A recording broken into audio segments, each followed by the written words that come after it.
Começa agora, na Rádio Deus é Amor, o espaço Família Cristã. Recuperando vidas com amor. Fundação Reviver.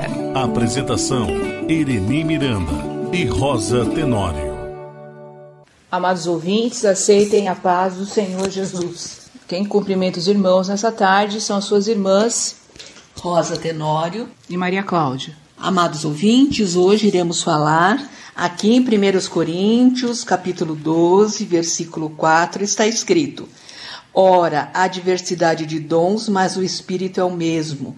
E há diversidade de ministérios, mas o Senhor é o mesmo. E há diversidade de cooperações, mas o mesmo Deus que opera tudo em todos. Mas a manifestação do Espírito é dada a cada um para o que for útil. Porque a cada um pelo Espírito é dada a palavra da sabedoria, e a outro pelo mesmo Espírito a palavra da ciência, e a outro pelo mesmo Espírito a fé, e a outro pelo mesmo Espírito os dons de curar, e a outro a operação de maravilhas, e a outro a profecia, e a outro o dom de discernir os espíritos, e a outro a variedade de línguas, e a outro a interpretação das línguas. Mas um só e o mesmo Espírito opera todas essas coisas, repartindo particularmente a cada um como quer. Então nós sabemos que existem muitos dons, há diversidade de dons, mas o Espírito Santo que dá os dons é o mesmo. E é o mesmo Deus que opera tudo em todos. E no versículo 7, Maria Cláudia fala assim: Mas a manifestação do Espírito é dada a cada um para o que for útil. Então Deus usa cada um na sua obra segundo a vontade dele, segundo aquilo que é útil. Não é do jeito que a gente quer. Não adianta eu falar, eu quero o dom tal. Deus vai te dar o dom em que você vai ser usado para glorificar o nome dele e para ser um instrumento na obra de Deus. Muitas vezes Deus também nos dá o dom, mais de um dom, né? Sim. Um dom acompanhado do outro dom. Lê de novo quais são os dons, mãe? Sim, porque a um pelo Espírito Santo, é dada a palavra da sabedoria. É um dom, sabedoria é um dom. Não é a sabedoria do mundo, é a sabedoria de Deus. A outro, pelo mesmo Espírito, a palavra da ciência. Veja que sabedoria e ciência em primeiro lugar. Por quê? Porque a igreja do Senhor tem que ter sabedoria. Sim. Tem que ter ciência. A meu ver, uma vez também eu ouvi o pastor Rival falando a respeito, sabedoria é conhecimento de Deus, né? O conhecimento Sim. da palavra de Deus. E a ciência é a ciência mesmo, é conhecimento geral, né? Um conhecimento que as pessoas adquirem, claro, com a ajuda de Deus, para uso na obra do Senhor. Sim, e a outro pelo mesmo Espírito, a fé. Então a fé é dom de Deus. Tem gente que não sabe isso, né, Maria Cláudia? Que a fé é dom de Deus. Até isso nós precisamos de Deus. Até para ter fé nós precisamos de Deus. Nem a fé nós temos. Olha que coisa tremenda. Tanto que o Senhor fala que se uma pessoa tiver a fé do tamanho de um grão de mostarda, que é minúsculo, ela dirá ao monte, sai daí e vai para lá, e o monte vai. Sim, a meu ver, essa parte que fala do dom da fé, não é a fé salvadora, é a fé para fazer maravilhas, né, milagres. Nós lembramos que o nosso missionário falava, né, se você não tem fé para andar, por exemplo, as pessoas que eram paralíticas, né, venha pela minha fé, né, levante pela minha fé. E ele tinha essa fé. Ele falava, e se não for pela minha fé, vai ser pela fé da igreja. Sim. Né? Então são pessoas que têm fé para fazer como o Senhor Jesus falou, fazer milagres e maravilhas e coisas extraordinárias que são até contra o próprio curso da natureza. E a outro, pelo mesmo Espírito, os dons de curar. Então o dom de curar também é um dom de Deus, é um dom de curar, que é diferente do dom de maravilhas, porque aqui no versículo 10 ele fala, e a outra a operação de maravilhas. Qual a diferença? O dom de curar é o dom de cura. O dom de maravilhas é aquilo que acontece na hora, por exemplo, uma cura que acontece imediatamente, ou qualquer outro sinal maravilhoso que acontece imediatamente, é o dom de maravilha. E o dom de maravilha também é algo extraordinário, né? Não é a simples cura, né? Que a pessoa sente uma cura na hora, mas é algo que é extraordinário. Por exemplo, como eu dizia, não é? Os paralíticos andando, pessoas que estavam numa maca. Nós sabemos, de repente ele levanta e começa a andar. Né? Sabemos que até morto, né, Deus usou o nosso missionário para ressuscitar. Então isso é uma maravilha, isso não é uma simples cura. E outro, a profecia, também é dom de Deus, um dom muito importante, porque ele edifica a igreja. Se chegar uma pessoa que não é crente e ouvir a profecia, e dependendo da profecia, a pessoa até se converte. E há outro dom de discernir os espíritos. Esse dom também é muito importante, principalmente para quem tem o dom de revelação. Você que tem o dom de revelação tem que procurar o dom do discernimento, porque às vezes a pessoa tem o dom de revelação, mas a pessoa não tem o discernimento e tem que saber discernir os espíritos, porque até na hora de passar uma revelação, Satanás quer enganar, quer confundir. E às vezes você vai falar uma coisa e o diabo te faz falar outra coisa, né? Então você precisa ter o dom do discernimento para saber exatamente como passar a profecia, como passar a revelação de Deus, e como também levar a palavra do Senhor. Esse dom de discernimento também é muito importante para quem quer levar a palavra de Deus, porque a palavra do Senhor diz, o próprio Senhor Jesus fala que quando nós formos pregar, o Espírito Santo nos revela o que nós devemos falar. Então, para você saber o que você deve falar, você tem que ter o discernimento também, para saber se é o Espírito Santo que está te impelindo ou se é o inimigo que está te enganando. Ou se é a sua carne, né? Porque às vezes é a carne muitas também. Vezes também. E a outra variedade de línguas e a outra interpretação das línguas. Paulo fala muito no próximo capítulo que além de ter o dom de línguas, a pessoa tem que ter, ou outra pessoa que está ali na igreja, o dom de interpretar as línguas. Porque já imaginou num culto onde todo mundo ficasse falando em línguas estranhas o culto todo? Ia ser uma bagunça, porque ninguém não ia entender nada, né? Não ia edificar em nada. Então, quem tem o dom de línguas, procure também o dom para interpretar as línguas. Ou que tenha alguém lá na igreja, naquele momento, que consiga interpretar as línguas estranhas. Se você quiser já pular para o capítulo 14. Mas ele continua dizendo, mas um só e o mesmo Espírito opera todas essas coisas, repartindo particularmente a cada um como quer quem? Como o Senhor quer. Sim. Então é o Senhor que reparte os dons. Nós vamos ver agora que existe, como nós falamos, né? Existe o dom de línguas, que é provavelmente o que as pessoas mais recebem, né, mãe? Porque quando as pessoas buscam o batismo no Espírito Santo, o primeiro sinal do batismo do Espírito Santo, que acontece na maioria dos casos de batismo no Espírito Santo, é falar línguas estranhas. Sim. Então, as pessoas que são batizadas no Espírito Santo, elas falam línguas estranhas. É verdade. E às vezes não sabem o que estão falando. Sim, a maioria das vezes não sabe, né? E então,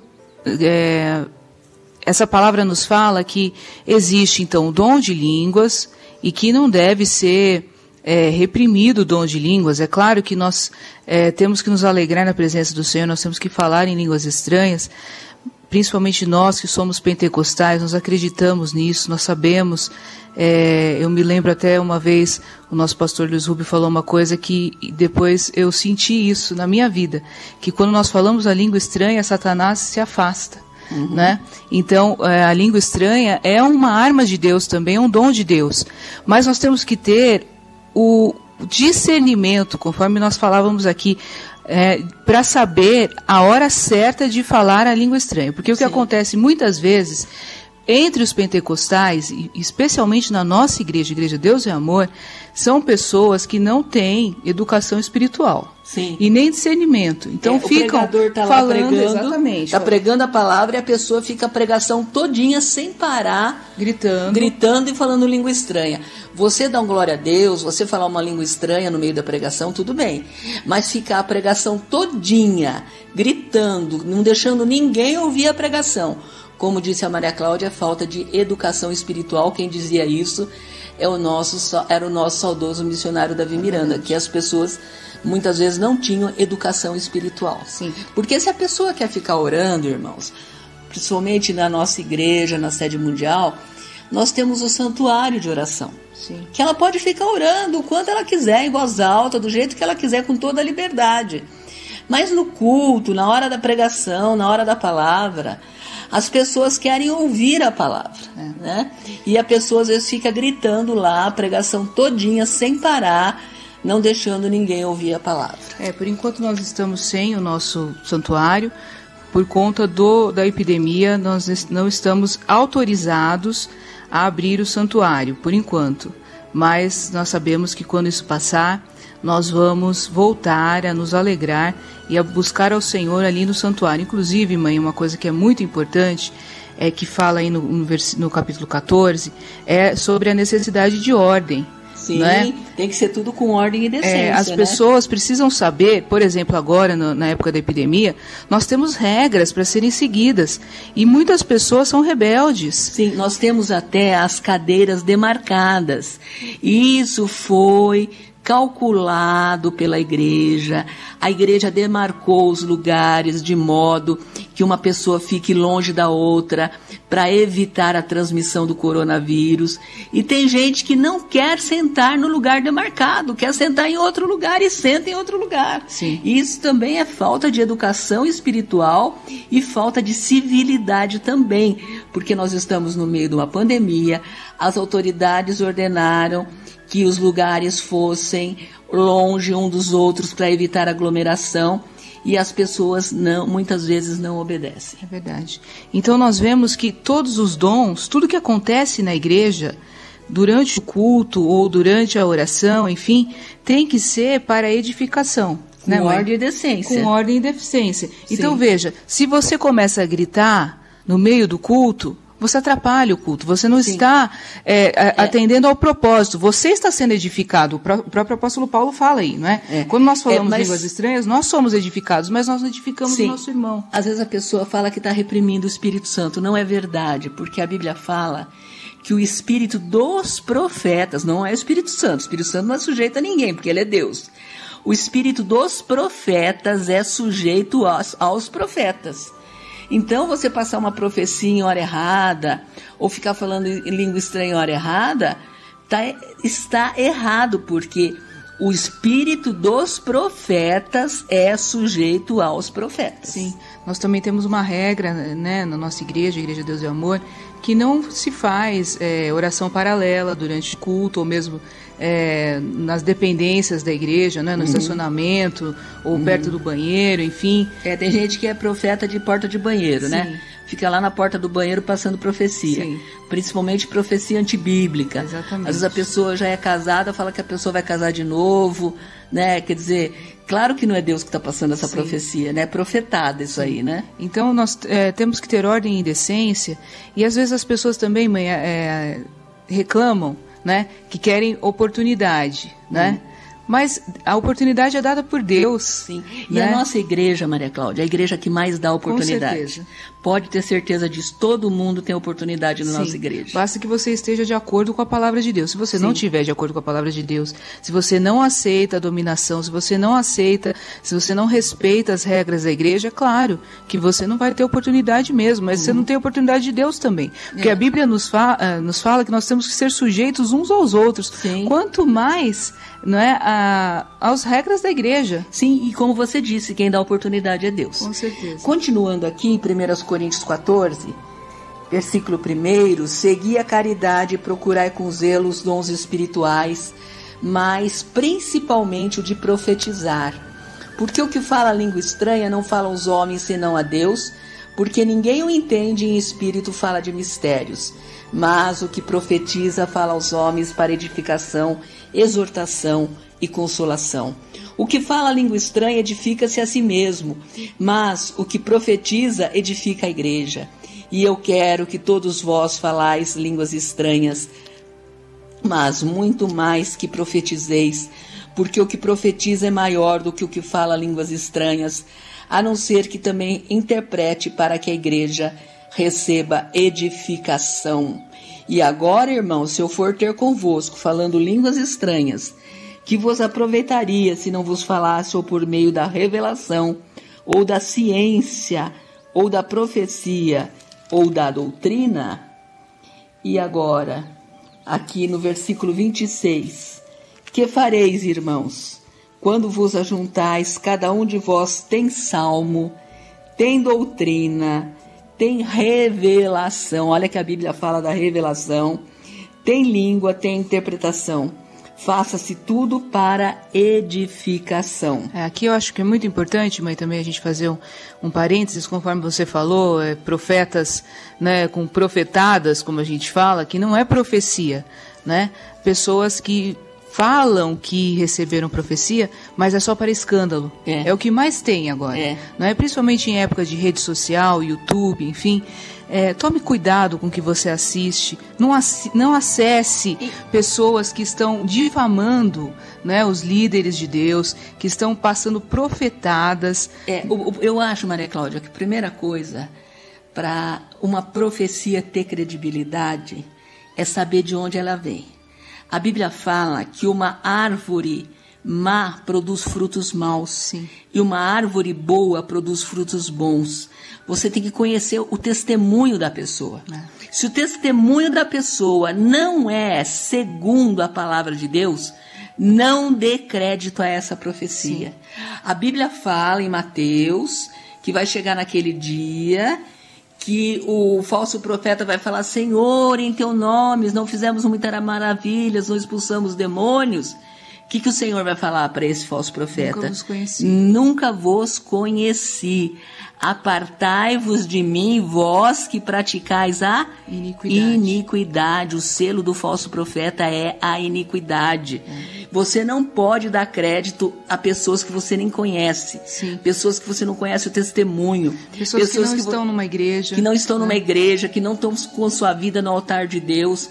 Se é uma pessoa que tem um mau testemunho, não creia nessa profecia. E muitas dessas pessoas falam: mas eu não estou na igreja porque eu vi alguma coisa errada. A Bíblia não fala que é para você ser independente. Não é? Claro que sempre entre seres humanos vai ter erros. E o que é para fazer? É para falar com a pessoa, não é para ir no YouTube, fazer um canal, falar: olha, põe dinheiro na minha conta, porque é isso que essas pessoas estão fazendo, né? Na verdade, elas querem se aproveitar de você, que está ouvindo agora. E então, a Bíblia fala, quando nós vemos um irmão nosso em pecado, nós temos que entrar em contato com a pessoa e depois, se a pessoa não ouvir, chamar 2 testemunhas, e chamar diante do presbitério da igreja, não fazer escândalo. Profecia nunca é para escândalo, nunca é para a derrota das pessoas, nunca, Deus nunca vai falar, como eu já falei aqui, Deus nunca vai falar para uma pessoa: olha, você vai se desviar, você vai para o inferno, você vai morrer. Deus não fala isso. Deus fala: tome cuidado com a sua atitude, veja a sua atitude, porque aí vai haver a consequência. Mas não falar que Deus já determinou que uma pessoa vai para o inferno, que uma pessoa vai se desviar, que um marido vai trair a sua esposa. Cuidado com essas profetadas, porque isso pode até destruir uma família. Sim, pode destruir um lar, é verdade. Continuando aqui, versículo 27. E se alguém falar língua estranha, faça-se isso por 2, ou quando muito 3, e por sua vez, e haja intérprete.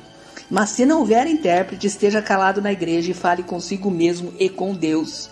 E falem 2 ou 3 profetas, e os outros julguem. Mas se a outro que estiver assentado for revelado alguma coisa, cale-se o primeiro. Porque todos podereis profetizar um depois dos outros, para que todos aprendam e todos sejam consolados. Olha o versículo 32 que eu já tinha falado.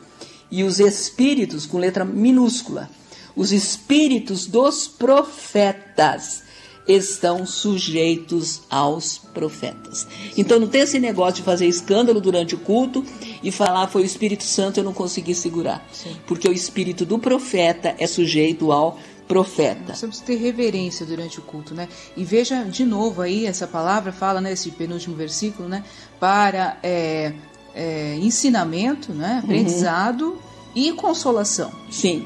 E no versículo 37, se alguém cuida ser profeta ou espiritual, reconheça que as coisas que vos escrevo são mandamentos do Senhor. Mas se alguém ignora isso, que ignore. Portanto, irmãos, procurai com zelo profetizar, e não proibais falar línguas, mas faça-se tudo decentemente com ordem. Então é para fazer tudo com ordem, né? Nós temos que lembrar, irmãos, que o nosso princípio é que nós estamos no amor de Deus, né? Nós falamos isso na última parte desse estudo anterior, que o Senhor Jesus, ele nos une, né? Ele nos une ao Pai e ele nos une entre nós. Então tudo é no amor de Deus, tudo na edificação de Deus, tudo na consolação da palavra do Senhor. Tudo que acontece no corpo de Jesus, nós vamos falar agora sobre o corpo de Jesus, né, mãe? Sim. Aqui em 1 Coríntios, capítulo 12, versículo 12, fala assim: porque assim como o corpo é um e tem muitos membros, e todos os membros, sendo muitos, são um só corpo, assim é Cristo também. Pois todos nós fomos batizados em um Espírito, formando um corpo, quer judeus, quer gregos, quer servos, quer livres, e todos temos bebido de um Espírito, Espírito em letra maiúscula, Espírito Santo. Porque também o corpo não é um só membro, mas muitos. Se o pé disser, porque não sou mão, não sou do corpo, não será por isso do corpo. E se a orelha disser, porque não sou olho, não sou do corpo, não será por isso do corpo. E se todo o corpo fosse olho, onde estaria o ouvido? Se todo fosse ouvido, onde estaria o olfato? Mas agora Deus colocou os membros no corpo, cada um deles como quis. E se todos fossem um só membro, onde estaria o corpo? Agora, pois, há muitos membros, mas um corpo. E o olho não pode dizer à mão, não tenho necessidade de ti, nem ainda a cabeça aos pés, não tenho necessidade de vós. Antes, os membros do corpo, que parecem ser os mais fracos, são necessários, e os que reputamos serem menos honrosos no corpo, a esses honramos muito mais, e aos que em nós são menos decorosos, damos muito mais honra. Porque os que em nós são mais honestos não têm necessidade disso, mas Deus assim formou o corpo, dando muito mais honra ao que tinha falta dela, para que não haja divisão no corpo, mas antes tenham os membros igual cuidado um dos outros, de maneira que se um membro padece, todos os membros padecem com ele. E se um membro é honrado, todos os membros se regozijam com ele. Quem nunca teve uma unha encravada daquelas bem dolorosas, né, Maria Cláudia? Nós sabemos que uma unha encravada, dependendo do caso, pode impedir até a pessoa de andar, né? Então é uma unha, veja que é uma unha. Mas toda vez que o corpo, alguma parte do corpo sofre, todo o corpo sofre com ele. Jesus é a cabeça do corpo e nós somos os seus membros. Sim. E nós sofremos quando algum membro padece. E um membro não pode falar para o outro que não tem necessidade dele, ou um membro não pode achar que o outro é menos, né, necessário ou menos honroso, né? Sim. Porque aí o apóstolo São Paulo fala que aqueles que são as nossas partes dos nossos corpos que são menos decorosas são as que a gente dá mais honra, né? Então, quer dizer, aquela pessoa que é mais fraca, aquela pessoa que é a menorzinha, não é? Você tem que tratar com mais carinho ainda, sim, né? Com mais cuidado. Por quê? Porque nós somos um corpo só, nós somos uma função só, né? Nós temos como que o corpo funciona? Cada um tem várias funções, mas ele tem que estar junto para estar funcionando. Em harmonia. Né? E continua dizendo aqui no versículo 27. Ora, vós sois o corpo de Cristo e os seus membros em particular. E a uns pôs Deus na igreja, primeiramente apóstolos, olha, primeiro apóstolos, em segundo lugar profetas, em terceiro doutores, depois milagres, depois dons de curar, socorros, governos, variedade de línguas. Porventura são todos apóstolos, são todos profetas, são todos doutores, são todos operadores de milagres, têm todos os dons de curar, falam todos diversas línguas, interpretam todos. Portanto, procurai com zelo os melhores dons e eu vos mostrarei um caminho ainda mais excelente. Então significa que nós temos que buscar também os dons de Deus, sim, né, mãe? E de acordo com o que Deus for nos dando, nós temos que pedir sempre, esse é um dom que nós sempre temos que pedir, dom de discernimento. Quem quer exercer algum cargo na igreja, alguma função na igreja, você precisa do dom de discernir espíritos. Sim. Né? Eu lembro que quando eu fui batizado com o Espírito Santo, foi o primeiro dom que eu recebi, juntamente com o dom de línguas. É o dom, um dos dons mais necessários que nós temos. Né? De discernir espíritos. Porque para nós sabermos se é o Espírito Santo que está falando conosco, se é a gente mesmo, ou se é Satanás lutando. Principalmente agora, no final dos tempos, né? Que o diabo tenta enganar todo mundo. A Bíblia fala que, se possível fora, ele enganaria até os escolhidos e que ele faria até descer fogo do céu. A Bíblia fala que no final dos tempos o diabo ia fazer descer fogo do céu. Então você tem que ter muito cuidado para não ser enganado. Tem que estar sempre em consagração a Deus, sempre em oração. Não despreze o jejum, não que o jejum salve alguém, mas o jejum é uma ferramenta maravilhosa para quem faz a obra de Deus. Procure sempre estar em consagração e sempre estar discernindo os espíritos, porque o diabo veio roubar, matar e destruir, mas ele também é o pai da mentira e veio enganar. O jejum... Às vezes, Maria Cláudia, eu recebo cada revelação. Você sabe que eu tive você... Depois eu engravidei de novo, eu queria muito outro filho, mas eu perdi num aborto espontâneo. Depois eu tive um mioma muito grande no útero, tirei o mioma, não tirei o útero esperando que eu ainda fosse ter mais filho. Depois o mioma se alastrou pelo útero inteiro, eu tive que tirar o útero, quer dizer, eu não poderia mais ter filho. E vinha gente falar que Deus ia me dar um filho. Sim. Então você vê que a pessoa... Eu não estou falando que essa pessoa não é de Deus que veio me passar essa revelação. A pessoa não tem discernimento. A pessoa não tem discernimento, né?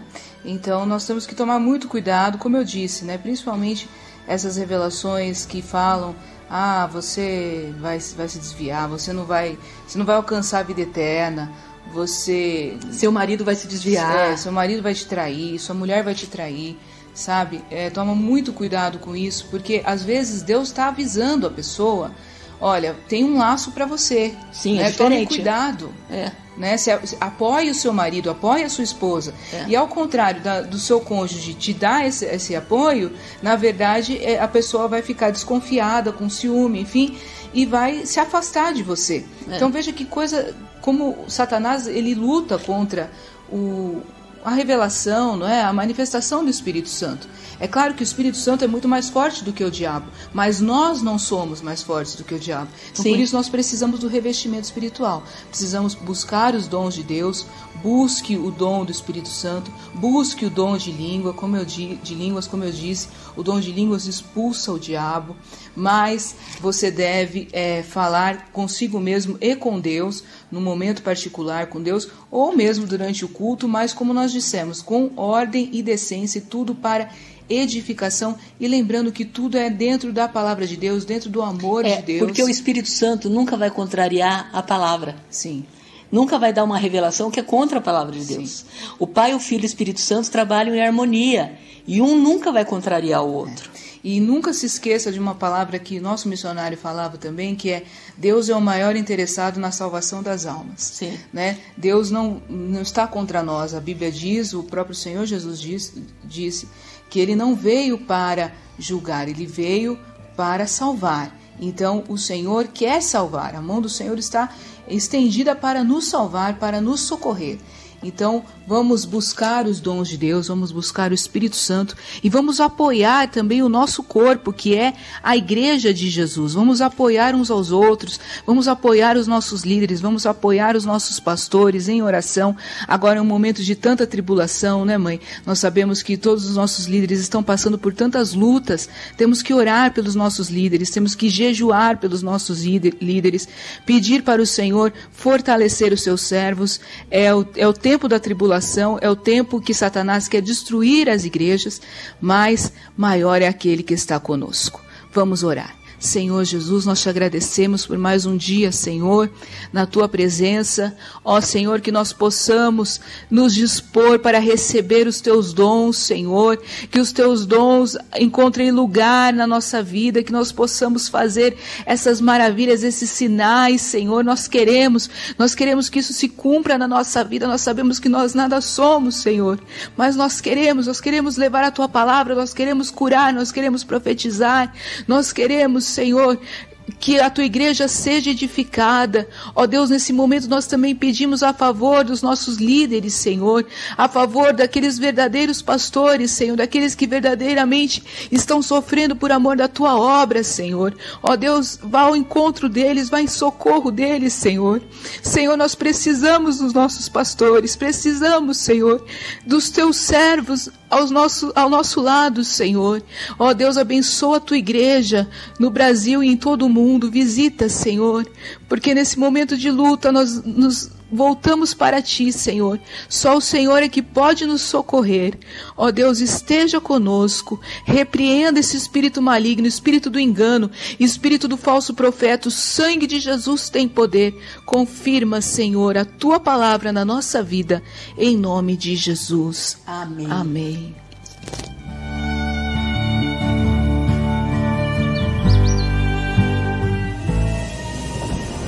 Seriedade, comprometimento, respeito pelo ser humano. Fundação Reviver, recuperando vidas com amor.